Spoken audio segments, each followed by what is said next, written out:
You probably heard about PTSD, post-traumatic stress disorder, but have you ever heard about PTG, post-traumatic growth? This is what researchers are now talking about, and I'm going to tell you about the 5 real areas of growth that people have instead of being traumatized for the rest of their life, how they can actually have growth from this experience, and I'm going to share with you how you might experience the same kind of growth.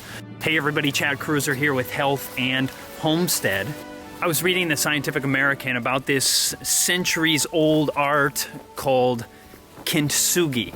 And kintsugi, as I understand, basically works like this. The artist will take old pottery that has been broken, and what they do is they piece it back together. In essence, they glue it back together, but without using lacquer or glue. Instead, what they use in the cracks, they fill them in with gold or silver, so that the pottery ends up actually looking really more beautiful after being restored from its brokenness than if it had never actually broken.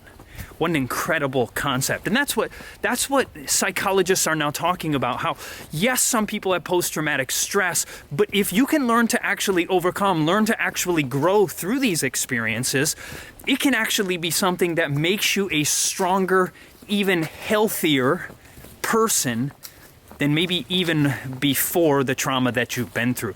I know personal experiences in my life that I've gone through this. I think of my wife and what she has gone through, and I want to talk to you a bit about this as we talk about these 5 points.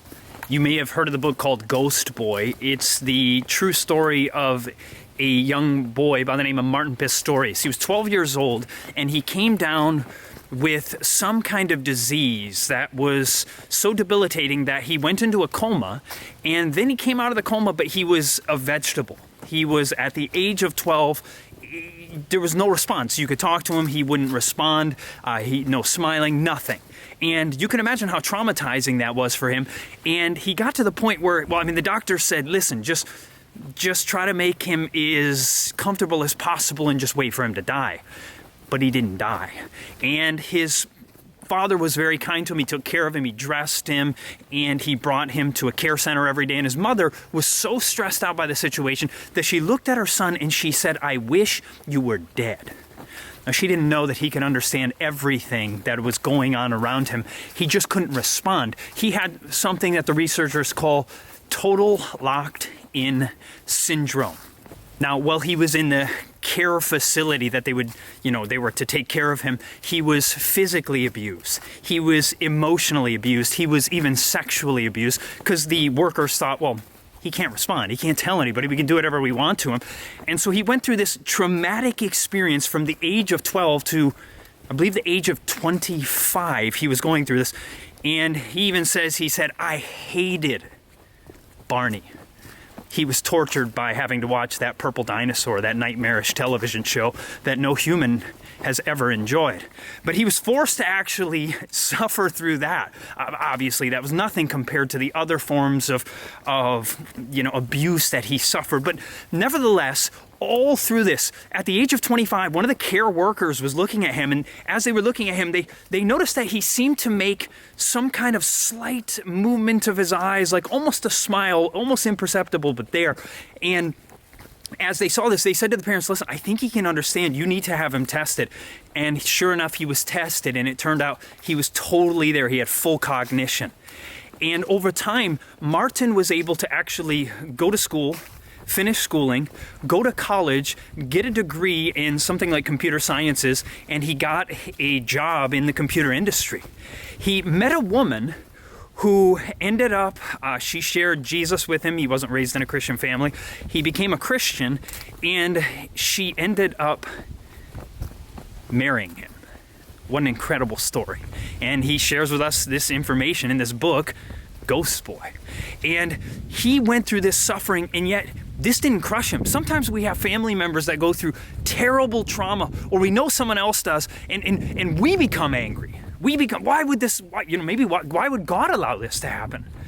But sometimes the person who goes through it themselves, they actually may grow from this. So what are the 5 points that they talk about? Let's start with number 1. The first experience that the psychologists talk about people experiencing when it comes to post-traumatic growth is a greater appreciation of life. What a great thought. I think of my wife. My wife, her brother was in a car accident. He had been married for 2 days, and a drunk driver crossed over the median and hit head-on he and his wife, and he was killed upon impact.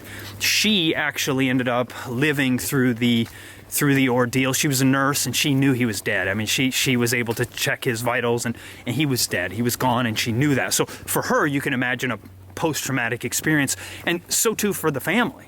My wife and her, mother, father, brother who was still alive. It was a post-traumatic situation for them, and yet their lives are better today because of that experience. You see, these experiences of life can either crush us or they can make us better. I think about the example of some child who is sexually abused. Now, you basically have two options. Either you can grow from the experience and actually become a better person, and maybe you even help somebody else who's been through the same situation, or some people go on and just perpetuate the same thing on the next generation. We have the opportunity to not be crushed by our difficulties, but actually to be able to grow through them. Those who go through these situations, they can end up appreciating life more than ever before, because you begin to take life in some ways more seriously, but in other ways, maybe you just begin to enjoy the life that you have because you realize every day is a gift. And tomorrow's not promised. Today is really all we have. I mean, you may have tomorrow, and I hope you do. Hope I do too. But the reality is, if we can grow through these situations, we may actually begin to appreciate life even more. The second area of post-traumatic growth is that these individuals often experience an enhancement of close and personal relationships. And when I look at these things, actually, if you happen to be a person who reads the Bible, I have found all 5 of the experiences of post-traumatic growth in the life of Paul. Originally, his name was Saul, and Saul's job was actually persecuting Christians, actually having Christians killed. That was his job. He hated Christians. And this man, as we read in the book of Acts in the Bible, it says that he met Jesus on the road to Damascus. And as he met Jesus face to face, now this is the resurrected Jesus, as he meets Jesus, he's asked the question, Saul, why are you persecuting me? And Saul recognized, wow, this is the one I've been persecuting. The one that I've hated, Jesus, is actually here speaking with me.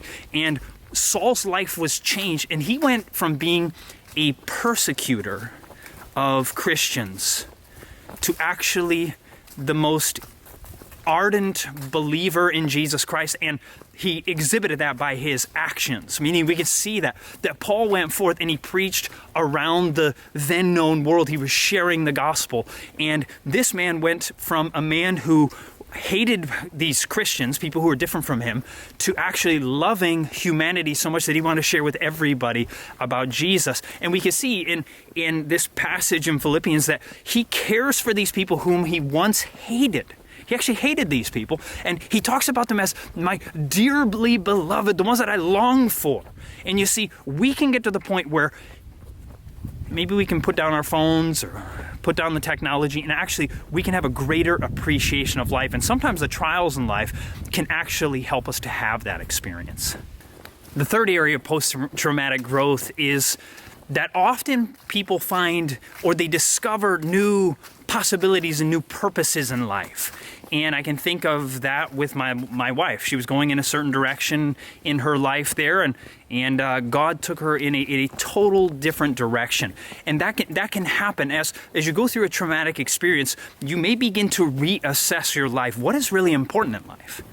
Is it this, sometimes we feel like, money or a fancy house or a nice car or things will actually bring us happiness. And then we go through a really traumatic experience, some difficulty, serious difficulty, maybe life-threatening or losing someone. And afterward, we begin to realize, man, these things really don't actually bring happiness. And my wife completely had that. She had a total change of plan and direction in her life, and I know her life is much better as a result of that. A fourth area that is also spoken of is that, this is what the researchers say, they say that there is potentially an enhanced spirituality afterward. They actually grow in their faith. And I know that's true with my wife. I know through things I've experienced in my life that it's actually helped me to grow, growing through difficulties. I went through 10 years of depression, and it was terrible. And it ended up being a gut issue. I shared a little bit about this in the past, and I'll be sharing more information as we look at the research on the gut-brain connection. But once my gut was healed, my mental state healed. And the research is now showing that often many of the problems you may struggle with psychologically could actually come from the gut. Not everyone, I'm not saying that, but some people actually find that if their gut is healed, that their mind is actually healed. But I'm actually glad that I went through those 10 years of depression. I'm actually happy that I went through it, because if I hadn't gone through that, I wouldn't have really been willing to change my lifestyle, and I wouldn't have cared about as much, I should say, about other people who might have suffered through depression. And so I'm actually thankful that I've gone through this experience. Now, what we might call the fifth example of post-traumatic growth is greater appreciation or utilization of personal strength, or discovering personal strength. And when I think of Philippians chapter 4, Paul's understanding of this, what's amazing is he talks about being beaten. Not just once, multiple times he's beaten, multiple times he's stoned, meaning people are trying to kill him over and over. He's thrown into prison, he's in a shipwreck, he's in the ocean for like a night and a day. I mean, this guy's gone through traumatic things, and you think like you'd give up. You'd just be like, this is ridiculous, right? And he would think, you think he maybe be angry with God for all the trials that he's gone through, but he ends up saying after speaking of some of these experiences, he said in Philippians chapter 4, verse 13, he said, I can do all things through Christ, which strengthens me. So maybe a little bit contrary to the psychology, although they may be talking about personal strength, Paul actually discovered that all of the strength that he would have in life would actually come from Jesus. And his life was changed, and because of that, people's lives have been changed down to really to this very day. One of the things that I think can really enhance our ability to grow and change, I know from my own personal experience, because my life has totally been changed. I totally was not interested in the Bible. For years in my life, I didn't think about God, I didn't pray, but at one point I was challenged actually by an atheist, by someone who did not believe in the Bible. And because of him, I actually read the Bible through for the very first time. And that process of reading it through, actually, it literally just, it revolutionized my life. I mean, it was an incredible transformation. And I love life now more than ever before. Absolutely more than ever before. And I think about what the Bible says in Isaiah chapter 53 about Jesus. It says that he bore our griefs and carried our sorrows. The Bible actually has this strange perspective that Jesus, as he was going through the Garden of Gethsemane and making his way to the cross, and upon the cross, that he actually bore the griefs of humanity.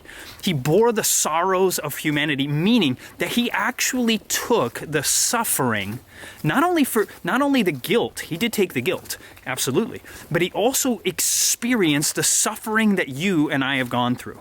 What an incredible thought. And when you recognize that he has gone through it, and that he promises that you can do all things through Christ, which strengthens you, that he can give you the victory. He can make you into a new person. And, it's a growth. I won't say that at all everything changes overnight. Sometimes it does. Sometimes it is an experience of God totally taking it away. But I want to challenge you. If you haven't accepted Jesus as your Savior, to give your life to him. And secondarily, I would challenge you to spend time in the Bible daily. That book is a life-changing book. It has changed my life, and I know it'll do the same for you. And if you like this video, hit the subscribe button, and God bless and have a fantastic day.